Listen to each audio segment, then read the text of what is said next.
জন্মের পর থেকে এখন পর্যন্ত যত রকম রিফর্ম সংস্কার হয়েছে বাংলাদেশের উন্নতির জন্য প্রত্যেকটা বিএনপির হাত ধরে হয়েছে। আপনারা শুধু ফেসবুকে স্ট্যাটাস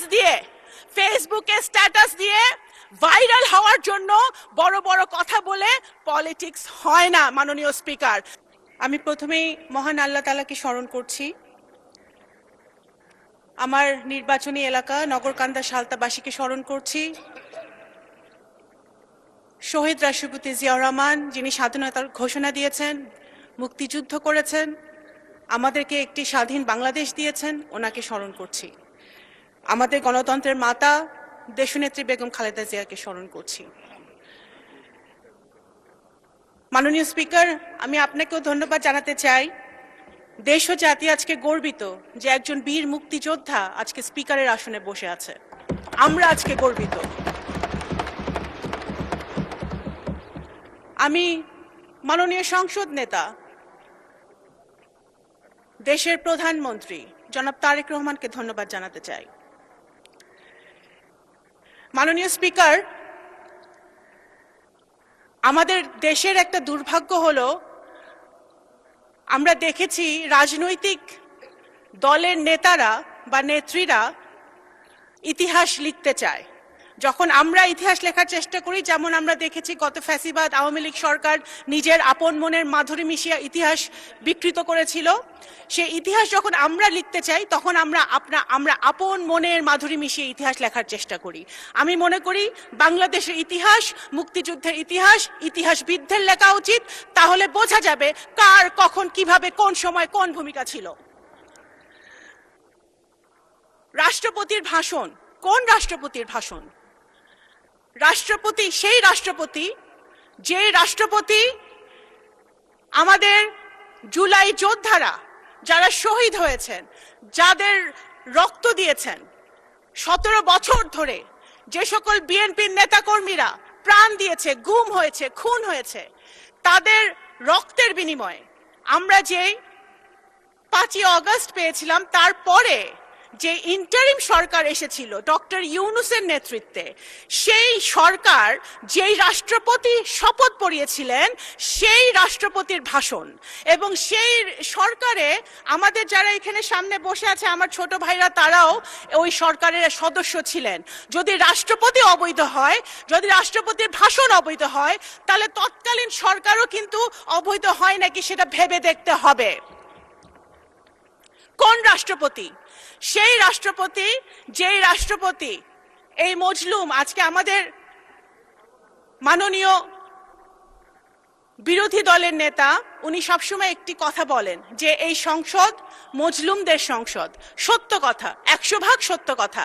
এই সংসদে গুম থেকে ফেরত আসা সংসদ সদস্য আছে, এই সংসদে আয়নাঘর থেকে ফেরত আসা সংসদ সদস্য আছে, এই সংসদে ফাঁসির কেষ্ট থেকে ফেরত আসা সংসদ সদস্য আছে, হাজার হাজার মামলা মাথায় নিয়ে তারা জেল খেটেছে সেই সংসদ সদস্য আছে।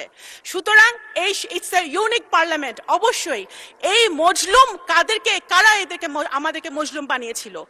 গত ফ্যাসিবাদী সরকার যারা আমাদেরকে মজলুম বানিয়েছিল, সেই মজলুমের পার্লামেন্টে মজলুম দ্বারা নির্বাচিত রাষ্ট্রপতি এসে যখন ফ্যাসিবাদের বিরুদ্ধে কথা বলে, গুম খুনের বিরুদ্ধে কথা বলে, গণতন্ত্রের পক্ষে কথা বলে, শহীদ জিয়ার পক্ষে কথা বলে, বেগম খালেদা জিয়ার গুণগান গায়, বিএনপির গুণগান গায়, সেটা অবশ্যই আমাদের আন্দোলনের সার্থকতা।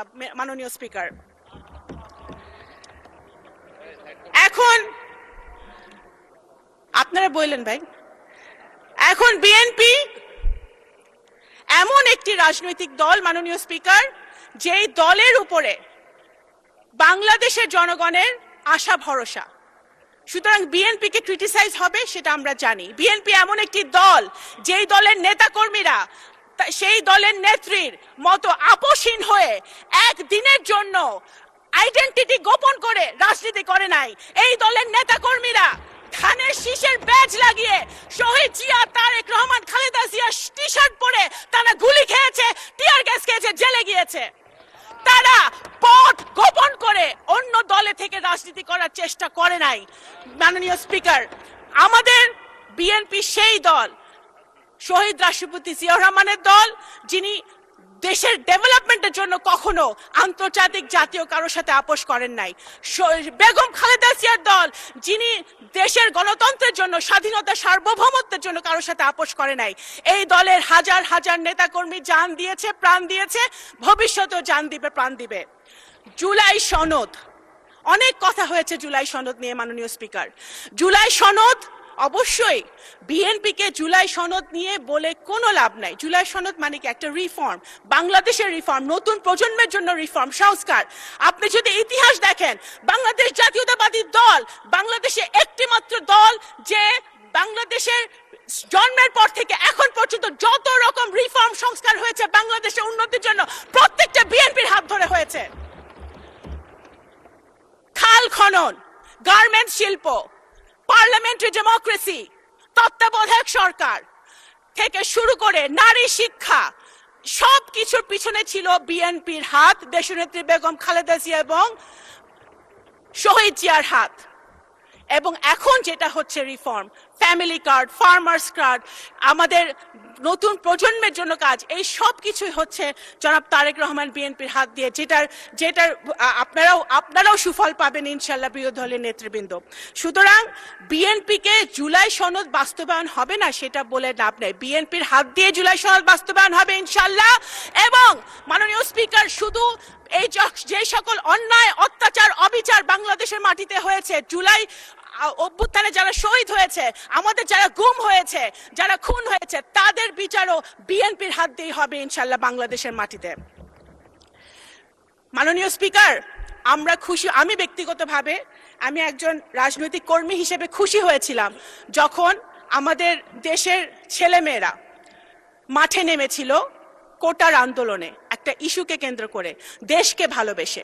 আমরা সেটা খুশি হয়েছিলাম, কারণ আমরা সবসময় বলে আসছিলাম যে এই দেশের নতুন প্রজন্ম রাজনীতি পছন্দ করে না, দেশকে ভালোবাসে না। সেটা জুলাই অভ্যুত্থান মিথ্যা প্রমাণ করেছে।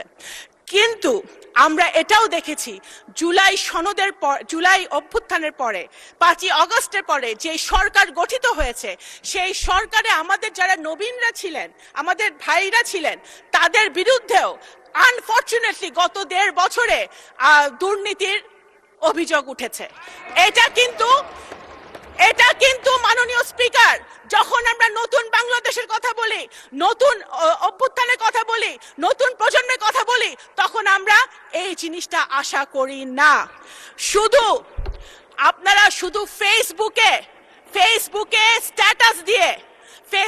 স্ট্যাটাস দিয়ে ভাইরাল হওয়ার জন্য বড় বড় কথা বলে পলিটিক্স হয় না মাননীয় স্পিকার। দেশের জন্য যদি কাজ করতে হয়, দেশের জনগণের জন্য যদি কাজ করতে হয়, সরকার, বিরোধী দল সরকারের একটি অত্যন্ত গুরুত্বপূর্ণ অংশ, যদি সরকারে থেকে কাজ করতে হয়, তাহলে এক্সপিরিয়েন্স যেমন দরকার, সাহস যেরকম দরকার, বুদ্ধিমত্তাও সেরকম দরকার। বিএনপি এমন রাজনৈতিক দল যে ফেসবুকে রাজনীতি করে না, তারা রাস্তায় গুলি খেয়ে তারা রাজনীতি করে, শুধু বট বাহিনী দিয়ে, স্ট্যাটাস দিয়ে, মানুষকে ছোট করে, আজে বাজে কথা বলে, ভাইরাল হয়ে রাজনীতি হয় না। যদি 71 সালে ফেসবুক থাকতো, যদি 71 সালে সোশ্যাল মিডিয়া থাকতো, তাহলে হয়তো দেশ স্বাধীন হতো নাকি আমরা জানি না মাননীয় স্পিকার। আমি একজন মুক্তিযোদ্ধার সন্তান, আমি এতটুকুই বলতে পারি মুক্তিযুদ্ধ নিয়ে যে মাননীয় স্পিকার, আপনি একজন বীর মুক্তিযোদ্ধা। মুক্তিযুদ্ধ we cannot replace মুক্তিযুদ্ধ with anything else. একদিকে মুক্তিযুদ্ধ, আরেকদিকে যত আন্দোলন হয়েছে এবং ভবিষ্যতে বাংলাদেশে যত আন্দোলন হবে সবগুলো একদিকে, মুক্তিযুদ্ধ একদিকে, সবকিছু আরেকদিকে।